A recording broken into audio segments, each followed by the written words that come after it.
Welcome to the deep dive. Today we're getting into the nuts and bolts, cutting through the fluff to give you the playbook for the quarter. We're focusing on National Bank Holdings Corporation, that's NBHC, and their third quarter 2025 results. Yeah, and look, the initial takeaways, the headlines, they were pretty constructive, wouldn't you say? Management sounded quite positive. Definitely upbeat. Lots of talk about execution, strategic momentum. So our job today really is to see if that confidence holds up when you dig into the numbers. We'll look at the financials, their strategy, and importantly, how they're handling things like margin pressure that you're seeing across the sector. And I think the market saw that execution too. It wasn't just talk. Fundamentally, this quarter felt like it was about, well, discipline. They didn't just edge past consensus. They kind of showed they're operating a bit differently than maybe some other regional banks right now. Okay, let's jump right into those headline numbers then. So GAAP EPS, that came in at $0.92. But the number they really focused on, the adjusted EPS, was $0.96. Right, and that's a big beat. Consensus was what, 7.85 cents? Yeah. So, yeah, 7.11 cents better. That's significant. And the top line, revenue looked solid too. It did. $108.9 million. That beat the street by about $1.3 million against a $107.6 million consensus. And what's interesting, listening to them, they kept pointing back to disciplined loan and deposit pricing. That was their phrase. They're saying this beat came from quality execution, not just, chasing volume at any cost. That efficiency point comes through in the returns too. Adjusted return on tangible common equity, the ROTCE, hit 14.72%. Yeah, that's pretty impressive. Getting into the mid-teens on ROTCE in this environment for a regional bank, that definitely signals efficiency. It does. But here's the part that I think you, the listeners, should really focus on. They hit that 14.72% while keeping capital levels really strong. Their CET1 ratio, Common Equity Tier 1, is sitting at 14.7%. That's exceptionally robust. So high profitability and strong capital. Exactly. And that combination, it gives them enormous strategic flexibility, right? They aren't having to stress the balance sheet just to generate earnings. Which seems pretty crucial when we talk about margins. It's been a real battleground for regionals lately, lots of compression. Right, but here's where NBHC kind of diverges from that narrative. Yeah. Their net interest margin, the NIM, it actually expanded. Okay, tell us about that. Yeah. The fully taxable equivalent, NIM, went up 3 basis points compared to last quarter, hit 3.98%. And the actual FTE net interest income was $90.2 million. So not just holding steady, but actually growing it. How? I mean, we keep hearing deposit costs are rising everywhere. What's their secret sauce there? Well, it sounds like it comes back to that discipline again. Managing their deposit mix, keeping a good chunk of non-interest-bearing deposits, and being very selective about the cost of new funds. Combine that with careful loan pricing, and you protect the spread. It shows it can still be done, even with rates where they are. And they expect this to continue, roughly. They do.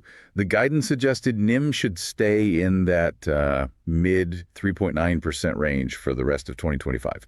Assuming, of course, no big surprises from the Federal Reserve on interest rates. Yeah. That's always the caveat. Okay, so strong margins. Let's connect that to the credit side. How's the loan book looking?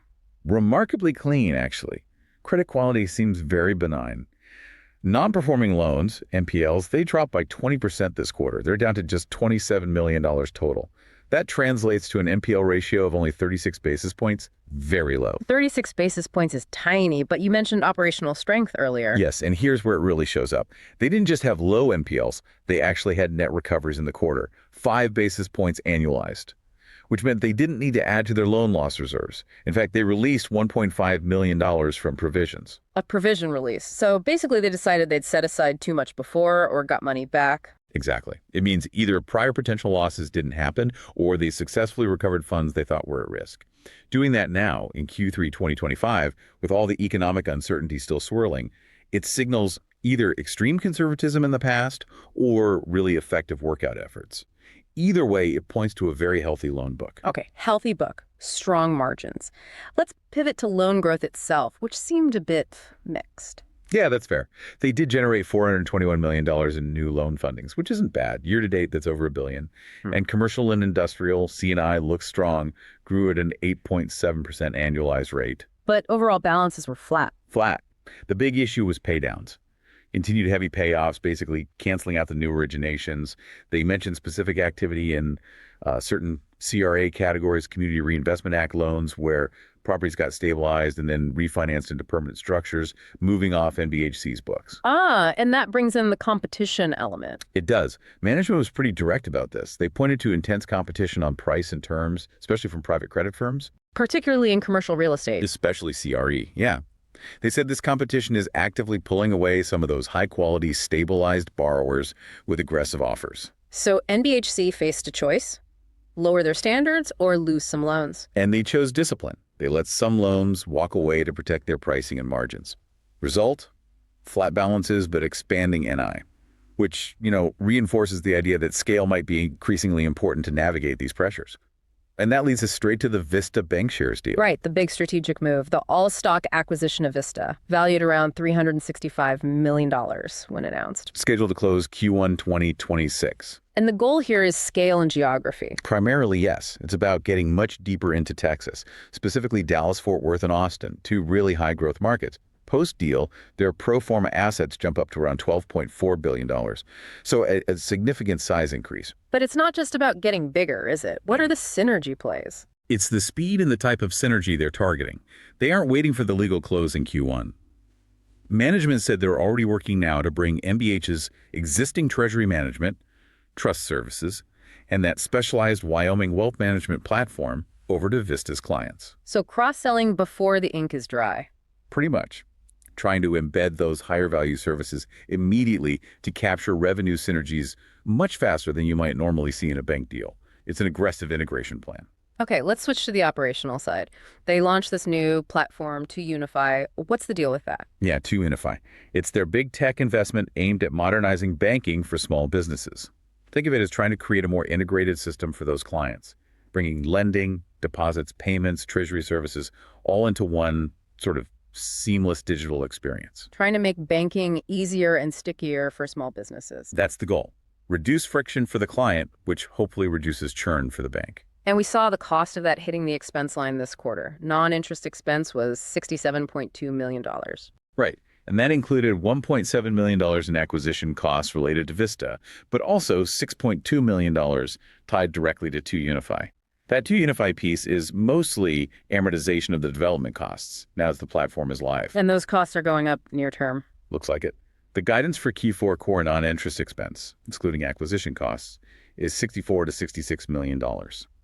But the specific 2UniFi expense line is expected to jump to between $7 and $9 million in Q4. Why the jump? They said increased marketing spend as they push adoption, plus variable costs tied to actually onboarding new clients onto the platform. Okay, here's where it got a bit vague, maybe. They're spending on M&A, spending on tech, but then they kind of clammed up on 2026 guidance for 2UniFi. Yeah, that was noticeable. They declined to give detailed expense or revenue guidance for 2UniFi next year.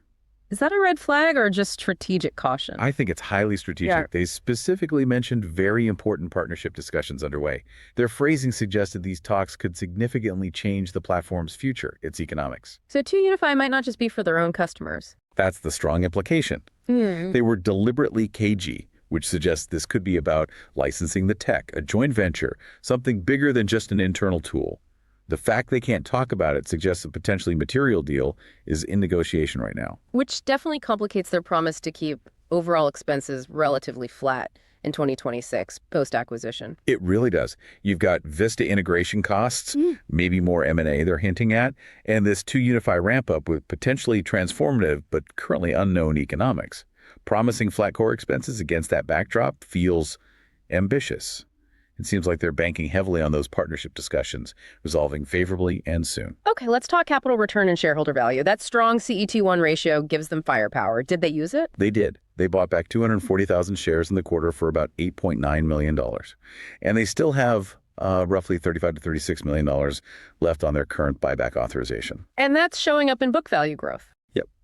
Tangible book value per share grew 12% annualized, now sits at $27.45.